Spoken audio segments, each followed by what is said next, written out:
Perdana Menteri Israel Benjamin Netanyahu telah membubarkan kabinet perang dalam pemerintahannya. Dugaan itu mencuat saat dirinya menyebut NATO pengecut tidak berani membantu Amerika Serikat.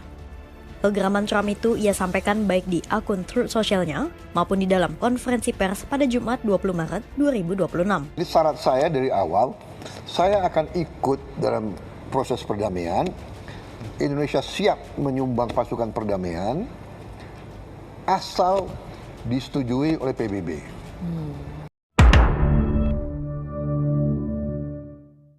Guys, kegagalan demi kegagalan Amerika untuk menaklukkan Iran makin memperjelas bahwa negara adidaya tersebut telah gagal atau kalah dalam perang melawan Iran. Bahkan informasi terbaru ini Israel teman-teman telah membubarkan kabinet perangnya dikarenakan disebut-sebut ini para jenderal-jenderalnya gagal untuk mencapai tujuan mereka yaitu menaklukkan Israel. Ditambah teman-teman setelah kalah perang melawan Iran, gagal menguasai Iran, ini Amerika sekarang malah melimpahkan kesalahan tersebut ke NATO. Donald Trump bahkan terang-terangan menyebut bahwa sekutunya NATO di Eropa itu adalah kumpulan negara-negara pengecut karena tidak merespon permintaan bantuan militer untuk menggempur mengkeroyok Iran ramai-ramai. Ini kan teman-teman lucu juga bagaimana satu negara adidaya yang disebut-sebut punya kekuatan militer terbesar malah merengek-rengek minta bantuan ke sekutunya di Eropa, yaitu ke NATO. Padahal awalnya ini NATO sendiri teman-teman memperingatkan kepada Donald Trump untuk tidak mengekskalasikan perang ini menjadi perang dunia ketiga. Kita bisa bayangkan kalau misalnya NATO ikut campur menyerang Iran, apakah Rusia, China, dan juga Korea Utara akan diam? Tentu tidak, teman-teman. Kan itu hanya akan memperburuk situasi. Nah, ini Donald Trump, teman-teman, sudah mati langkah. Sudah tidak bisa kemana-mana. Bahkan informasinya Indonesia pun, teman-teman, ini akan segera keluar dari Board of Peace besutan dari Donald Trump yang disebut-sebut oleh Pak Prabowo itu tidak ada gunanya. Wah, gimana nih? Mending kita simak dulu deh ya teman-teman informasi yang menyebutkan bahwa ini Amerika sudah dinyatakan gagal atau kalah dalam perangnya melawan Iran. Kita bakal simak informasi selengkapnya, teman-teman. Perdana Menteri Israel Benjamin Netanyahu telah membubarkan kabinet perang dalam pemerintahannya. Pembubaran ini diisukan terjadi setelah mantan Jenderal Militer Israel Benny Gantz mengundurkan diri dari kabinet pada pekan lalu. Saat ini Netanyahu diperkirakan menggelar rapat konsultasi dengan sekutu-sekutunya untuk membahas perang yang berkecamuk melawan Hamas. Dalam beberapa waktu terakhir, Netanyahu mendapat tekanan dari menteri-menterinya yang beraliran nasionalis.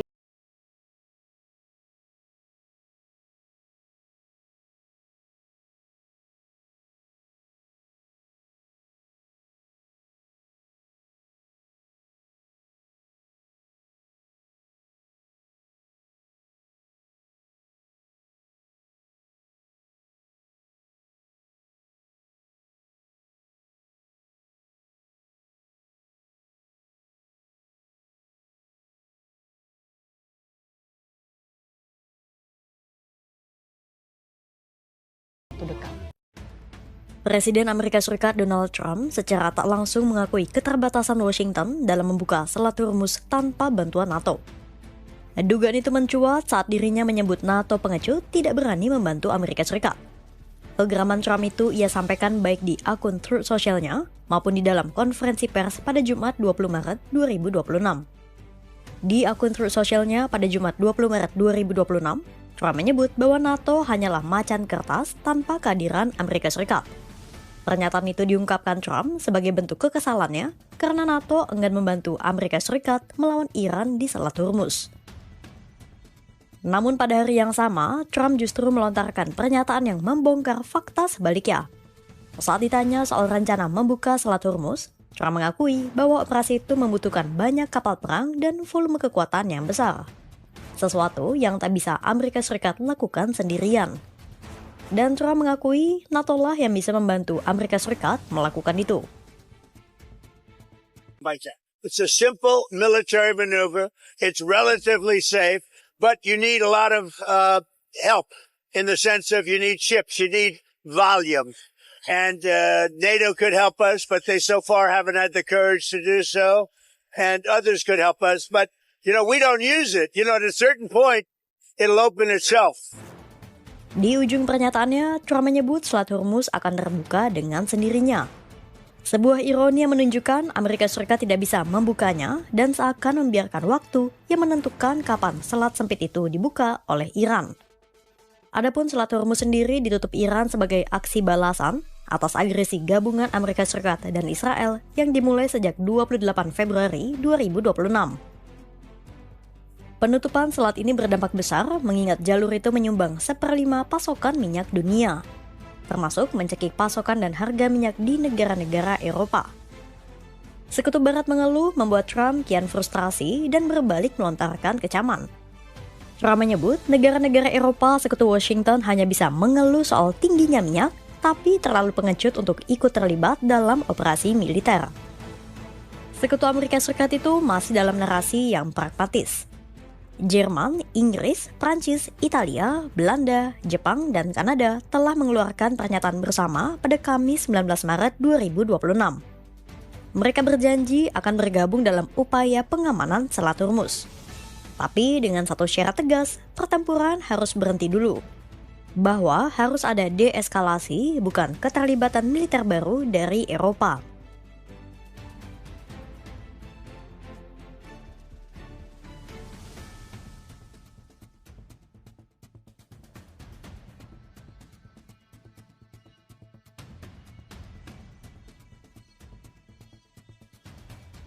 Jadi syarat saya dari awal, saya akan ikut dalam proses perdamaian. Indonesia siap menyumbang pasukan perdamaian asal disetujui oleh PBB. Akhirnya Board of Peace disetujui oleh PBB. Nah, kita tanya lagi 7 negara Muslim lainnya, bagaimana? Akhirnya kita ambil kesimpulan begini.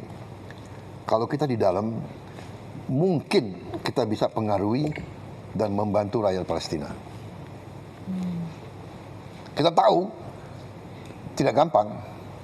If we are inside, maybe we can help dukung rakyat Palestina.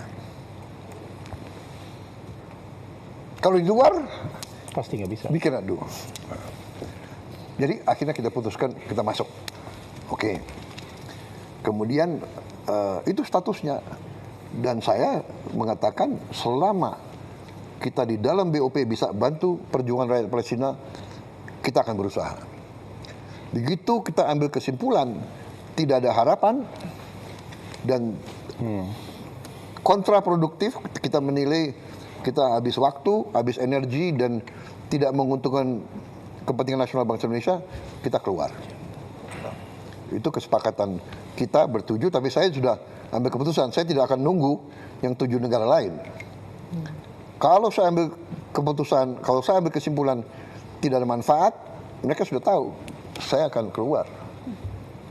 Ya, jadi saya setuju benar sama yang dikatakan Pak Mardigu, we must have leverage. Kita harus ada posisi tawar, kita harus saya tidak tahu kenapa Indonesia diajak, kita agak jauh. Tapi mungkin karena kita dianggap salah satu negara Muslim yang besar, ya. Turki besar, Pakistan besar. Walaupun kita jauh dari situ, kita diajak. Jadi ya saya menjalankan perjuangan bangsa Indonesia dari dulu. Kita selalu membela kemerdekaan Palestina, dan itu mereka tahu. Dan saya selalu katakan dalam pembicaraan saya dengan tokoh-tokoh Barat, kita akan ikut dan kita siap kirim pasukan perdamaian asal saya bilang semua pihak setuju keterlibatan Indonesia. Pertama, tokoh-tokoh Palestina. Kedua, semua negara yang terlibat. Mesir, Yordan. Saya katakan tidak hanya Mesir, Yordan, dan bagi saya bilang Mesir, Yordan, saya juga minta didukung oleh Arab Saudi, Qatar, UAE. Itu mitra-mitra kita kan yang baik. Dan saya juga mengatakan de facto Hamas harus menerima kita. Itu saya sampaikan. Karena we want to be a peacekeeping force. Kemudian oleh mereka, kita yang ikut di Board of Peace, itu dikasih kelonggaran. Namanya keterlibatan tiap negara diberi kesempatan sesuai dengan national caveats. Jadi keberatan-keberatan nasional boleh dihormati. Jadi kalau Board of Peace punya banyak kegiatan, negara X, kami mau ikut yang ini, kami nggak mau ikut yang ini. Itu boleh. Ikut serta dalam pasukan perdamaian juga begitu. National caveats. Kita tegas, kita tidak mau terlibat dalam aksi militer terhadap Hamas. Satu. Kedua, kita tidak mau terlibat dalam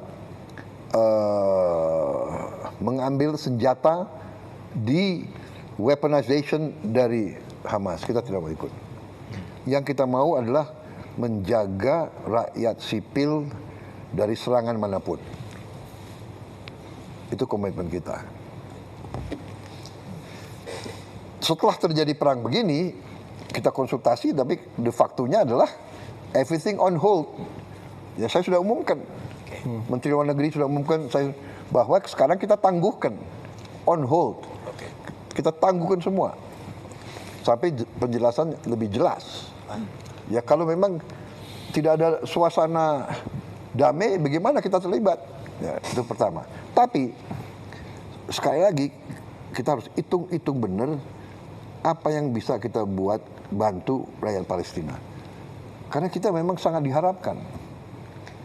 Rakyat Indonesia, bangsa Indonesia sangat diharapkan oleh orang Palestina. Bantuan kita, makanan kita, bantuan dari Basnas kita luar biasa, besar sekali. Kita siapkan Hercules, tapi barang-barangnya kan dari Basnas, dari rakyat Indonesia, itu besar sekali pengaruhnya. Jadi situasi itu, Pak Mardigu. Jadi kita lihat. Ya, teman-teman, sudah kita saksikan informasinya dari mulai ini Amerika Serikat yang memang sangat terlihat jelas kalah perang melawan Iran, Israel yang membubarkan Dewan Perang atau Kabinet Perangnya, hingga Presiden Prabowo Subianto yang resmi, teman-teman, bahwa Indonesia akan segera keluar dari BOP. Tentu ini adalah kabar-kabar besar, teman-teman, apalagi kalau misalnya BOP ditinggalkan Indonesia, rencana Trump untuk memperlemah Palestina juga mungkin akan kesulitan. Karena, teman-teman, ya, para pejuang Palestina memang agak gimana kalau misalnya Indonesia mengirim pasukan ke sana, dan takutnya pasukan Indonesia di sana malah dimanfaatkan oleh Israel, dibuat adu domba atau seperti apa. Ya, mudah-mudahan itu tidak sampai terjadi. Gimana menurut kalian, teman-teman, soal informasi ini? Apakah kalian yakin Israel dan juga Amerika akan menang melawan Iran? Atau mungkin punya pendapat lain? Coba deh tulis di kolom komentar, kita bakal diskusikan. Terima kasih, kita bakal lanjut di video selanjutnya. Assalamualaikum warahmatullahi wabarakatuh.